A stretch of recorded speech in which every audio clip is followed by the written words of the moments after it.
शेख साहब, आप तो कुछ भी कर सकते हैं। किसी भी इंसान को बर्बाद करना तो आपके बाएं हाथ का खेल है।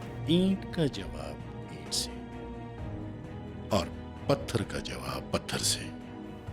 तुम्हारी आंखों में ये प्यार का उमड़ता तूफान किसी आने वाली तबाही का पेशगीमा भी हो सकता है। देखिए जनाब, मैं इंशा से प्यार करता था, लेकिन अनवर चौधरी हमारे बीच आकर हमें एक दूसरे से अलग करना चाहता था। तो फिर इस मुसीबत की घड़ी में हमें क्या करना चाहिए? आपने मुझे हिस्सेदार क्यों बनाया था, ये आप बखूबी जानते हैं। पर मैं यही पूछना चाहता हूं कि आपके पास क्या सबूत है कि मैं आपका हिस्सेदार था? नहीं शेख साहब, हम आपस में मशवरा करके फिर आपके पास आएंगे।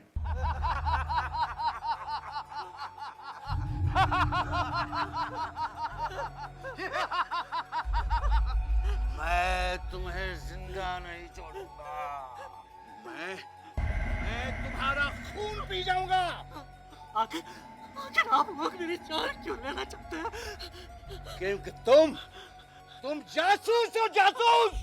हाँ, हाँ, तुम जासूस हो, जासूस। अल्लाह के लिए बचाओ।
वो हम तीनों को जेल खाने की जीनत बनाना चाहता है।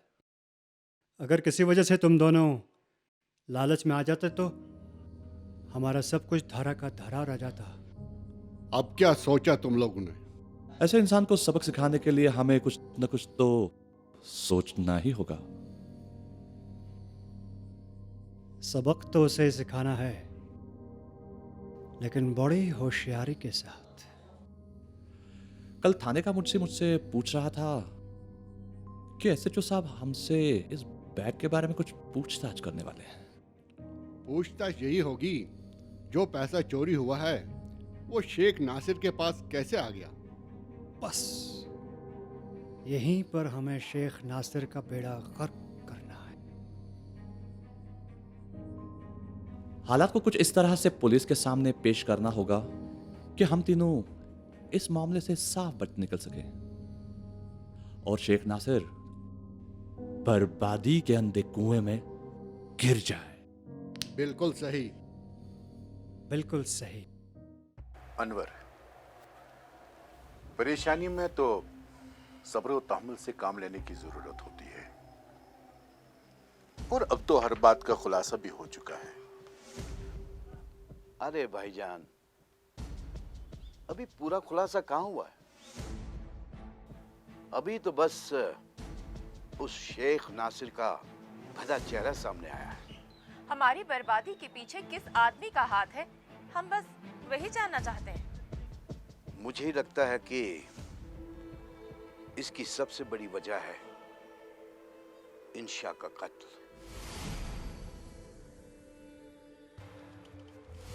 गुल्लू, क्या हो गया है तुझे?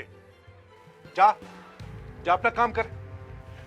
अच्छा अनवर, ये शेख नासिर का इंशा की मौत से क्या लेना देना? क्या बताऊं भाईजान, ये राज तो कई बरस से मेरे सीने में दफन है। आपको अब भी ये लग रहा है कि शेख नासिर ने इंशा का कत्ल किया है? हाँ हाँ, मैं तो कहता हूं शेख नासिर ही इंशा का कातिल है। इंशा कौन इंचा?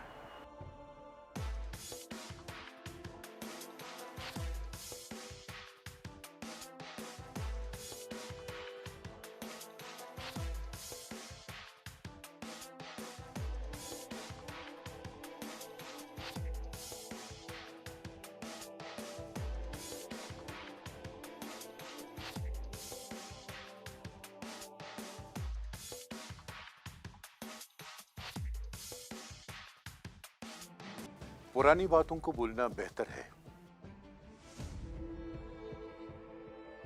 पर हमेशा नहीं। अनवर, नासिर को उसके किए की सजा जरूर दे दो आप। नासिर ने मुझे हर मकाम पे पछाड़ के रख दिया है, लेकिन अब मैं शेख नासिर को शिकस्त देकर ही रहूंगा, भले कुछ भी हो। हाँ, ये हुई ना मर्दों वाली बात। एक मिनट भाईजान। हेलो, हाँ अनवर चौधरी बोल रहा हूं, कहिए। अरे हाँ हाँ, कहिए मैनेजर साहब। व्हाट? आप मुझे बिना बताए अखबार में नोटिस कैसे जारी कर सकते हैं? नहीं नहीं, ये तो सरासर जुल्म है। देखिए, आप मेरी बात सुनिए। ओहो, आप समझते क्यों नहीं?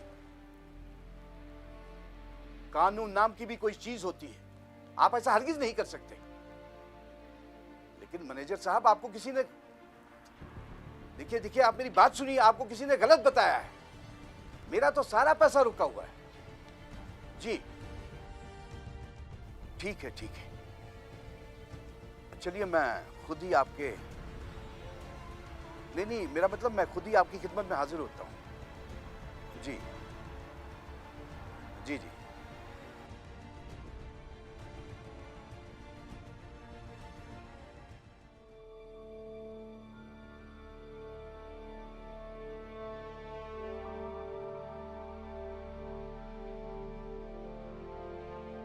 अनवर, क्या बात है? खैरियत तो है ना? भाईजान, वो बैंक वाले मेरी जायदाद को नीलाम करना चाहते हैं। अच्छा, गो कि नासिर ने यहां पर भी तुम्हारी दुखती रग को छेड़ा। मैं कहती हूँ कि आप शेख नासिर से इंशा वाले मसले पर साफ साफ बात क्यों नहीं कर लेते?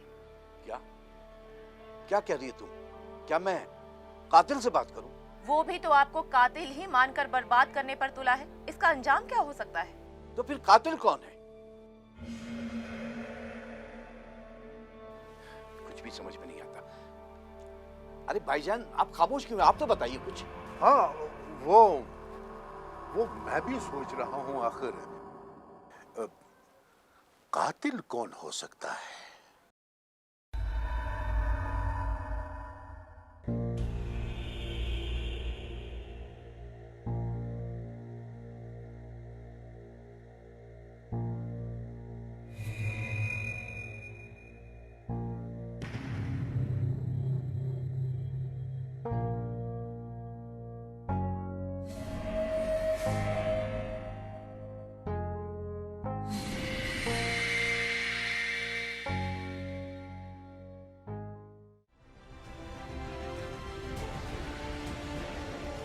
हाँ तो गुल्लू, मुझे ये बताओ कि तुम अनवर चौधरी के घर कब से काम कर रहे हो? जनाब मैं 30 सालों से चौधरी साहब के यहाँ काम कर रहा हूँ। अच्छा, मुझे ये बताओ, तुम्हारा ये मालिक अनवर चौधरी किस किस्म का इंसान है? मेरा मतलब है उनका तौर तरीका, आदत वगैरह। जनाब, चौधरी साहब तो बहुत ही साफ दिल और नेक इंसान है। और उनकी बेगम? जनाब, मालकिन भी उन्हीं की तरह शरीफ और साफ दिल है। अच्छा गुलो, मुझे तुम ये बताओ कि अनवर चौधरी का वो दोस्त, क्या नाम है उसका? हाँ, नासिर शेख किस किस्म का इंसान है? क्या उनका तुम्हारे मालिक के साथ कभी कोई झगड़ा वगड़ा तो नहीं हुआ? घबराओ नहीं गुल्लू, मैं तुम्हारे मालिक से कुछ नहीं कहूंगा। हाँ, अगर तुमने कुछ भी छिपाने की कोशिश की तो वो तुम्हारे लिए नुकसानदेह साबित हो सकता है।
ठीक है गुरु, तुम जा सकते हो। ठीक है जनाब। लेकिन हाँ, अपने मालिक से यहां इस मुलाकात के जिक्र नहीं करना। अगर वो कहें कि कहां थे, झूठ मूठ में कुछ भी बोल देना, लेकिन यहां के बारे में नहीं कहना, समझे? बेहतर जनाब। तुम जा सकते हो। शुक्रिया।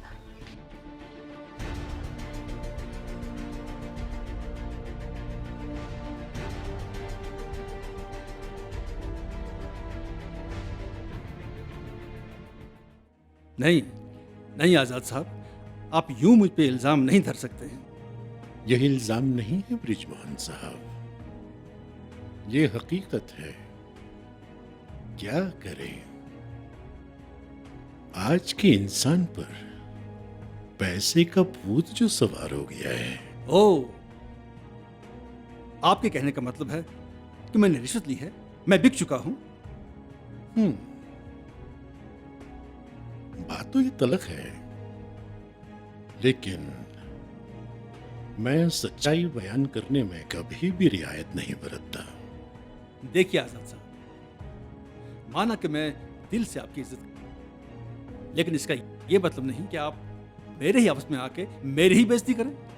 बेइज्जती? माफ करना ब्रिजमोहन जी, इज्जत तो उन लोगों की होती है जो दूसरों की इज्जत का ख्याल रखते हैं। आपने तो अनवर साहब को निहायत ही भोंडे अंदाज में रुसवा करके रख दिया, बेइज्जत करके रख दिया। बिल्कुल नहीं, मैंने कभी चौधरी साहब को बेइज्जत नहीं किया है, बल्कि उन्होंने खुद चंद सिक्कों की लालच में आके अपनी इज्जत की नीलामी की है। और उसे नीलामी की हद तक पहुंचाने के लिए आपकी जेब गर्म कर ली गई। देखिए आजाद साहब, बर्दाश्त की भी कोई हद होती है। ब्रिजमोहन, आपके हाथ में जो था आपने वो किया, यानी तीर आपके हाथ से निकल चुका है।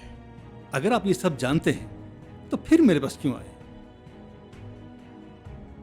आपको ये बताने के लिए कि जिस तरह आपने अनवर को रुसवा किया है, उसी तरह, बिल्कुल उसी तरह मैं आपको सरे आम नंगा करके रहूंगा। आप मुझे ब्रिजमोहन को आजाद धमकियां देने का आदी नहीं है ब्रिजमोहन।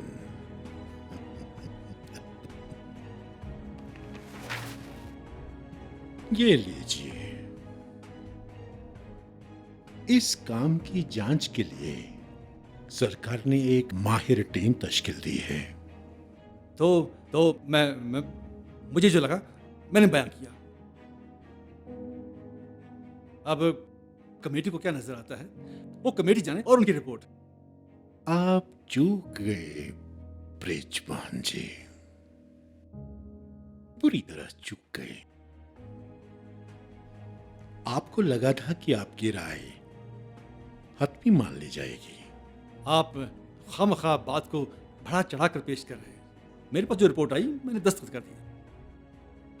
ब्रिजमोहन, जन्नत मेरी चहेती बहन है। उसके घर की बर्बादी का कोई फूले से भी सोचे उसकी खैर नहीं होगी। यकीन मानिए आजाद साहब, मैंने कभी चौधरी साहब का बुरा नहीं चाहा, बल्कि मैं तो हमेशा उनकी मदद ही करता रहा। अरे वाह! तो आपने कभी भी उनके बारे में बुरा नहीं सोचा? बिल्कुल भी नहीं। बस सिर्फ उन्हें जमीन बोझ करने का सामान किया। देखिए आजाद साहब, आप जानते हैं कि मैं दिल से आपकी इज्जत करता हूं और आप खुद चल के यहां तशरीफ लाए हैं, इसलिए मैं इस सारे मामले की अपनी लेवल पे दोबारा जांच पड़ताल करवाऊंगा। आप मुतमईन रहिए। जांच पड़ताल कीजिए, कीजिए जांच पड़ताल, शौक से कीजिए।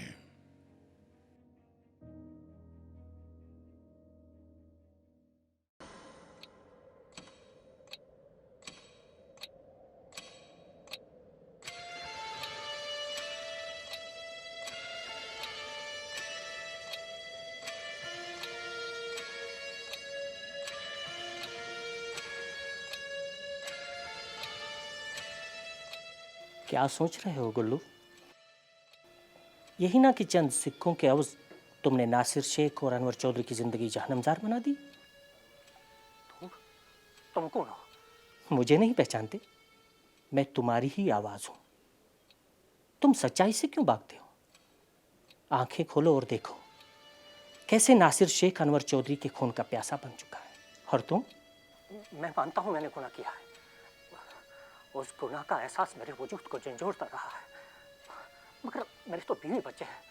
मैं नहीं चाहता कि मेरा गुनाह जाहिर हो और उसका खिमियाजा उन्हें भुगतना पड़े।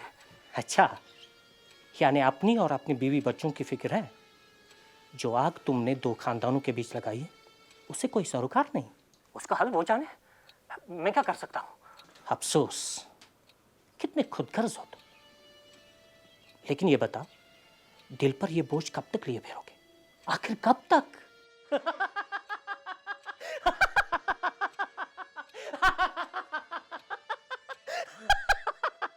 खामोश हो जाओ, दूर हो जाओ मेरी रस्सी से। मुझे मेरे हाल पे छोड़ दो, मुझे मेरे हाल पे छोड़ दो।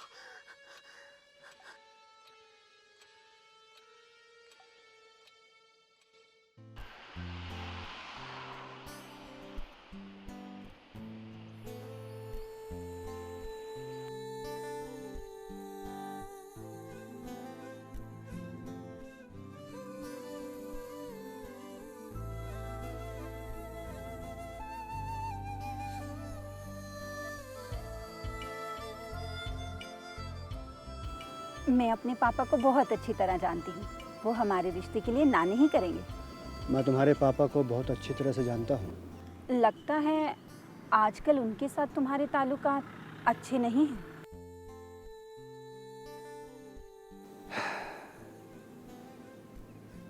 ये आज की बात नहीं है,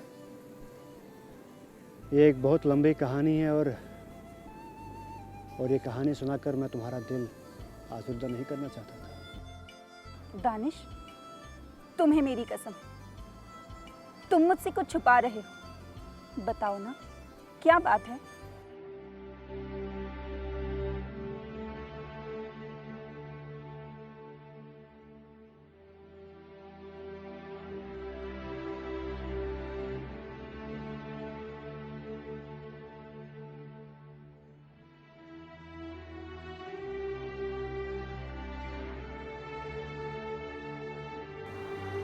दानिश, तुमने आज तक मुझसे ये बात क्यों छुपा कर रखी? मैं तुम्हारे पापा को एक फरिश्ता समझता था, लेकिन जब उनकी हकीकत मेरे सामने आ गई तो मैं सख्ते में आ गया और मैं तुमसे कुछ बोल ही नहीं सका। सर, बहुत जल्द मैं आपसे किया हुआ वादा पूरा करने जा रहा हूं। वादा? कैसा वादा? मैं कुछ समझा नहीं। सर आप भूल गए, आपने डिनर के लिए कहा था। ओह आई सी, आप डिनर की बात कर रहे हो। ये तो बहुत अच्छी बात है। इसका मतलब ये हुआ। सर इस केस से वाबस्ता पुरानी सारी फाइलें पढ़ने के बाद और ताज़ा हालात का जायजा लेने के बाद मैं समझता हूं कि अब मुझे कोई ठोस फैसला लेना ही होगा। आपकी बातों से मुझे इशारा मिलता है कि आप केस की तह तक पहुंच चुके हो। क्या मेरा अंदाजा सही है मिस्टर ताहिर?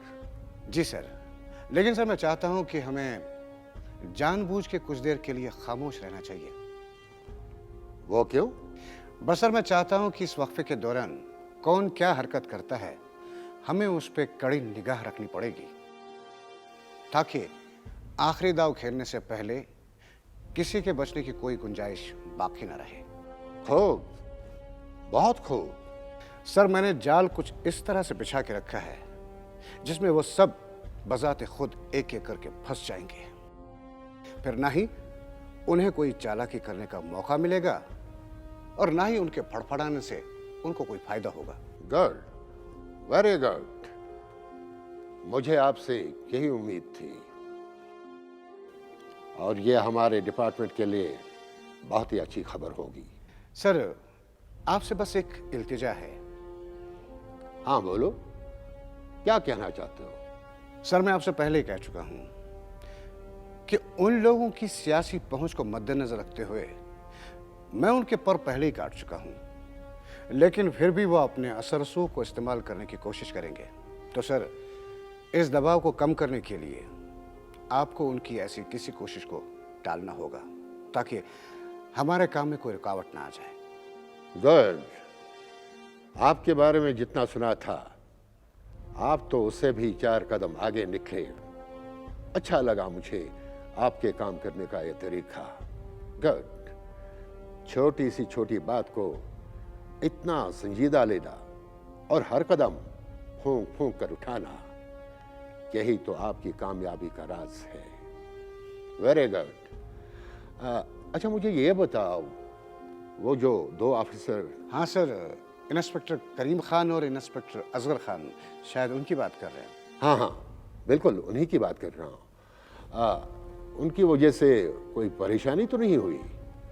वैसे वो दोनों हमारे काबिल अफसरों में से हैं। नहीं सर, बिल्कुल भी नहीं, बल्कि ये सब कुछ तो उन्हीं की वजह से मुमकिन हो पाया।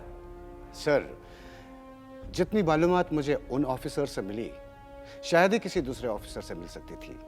और सर संजीदा लोगों के साथ काम करने का कुछ अलग ही मजा आता है। और सर इंचार्ज ऑफिसर कितना ही काबिल क्यों ना हो, अकेला क्या कर सकता है? बिल्कुल, ये बात तो बिल्कुल सही है। अच्छा सर, अब मैं इजाजत चाहूंगा। Okay, good luck. Thank you sir.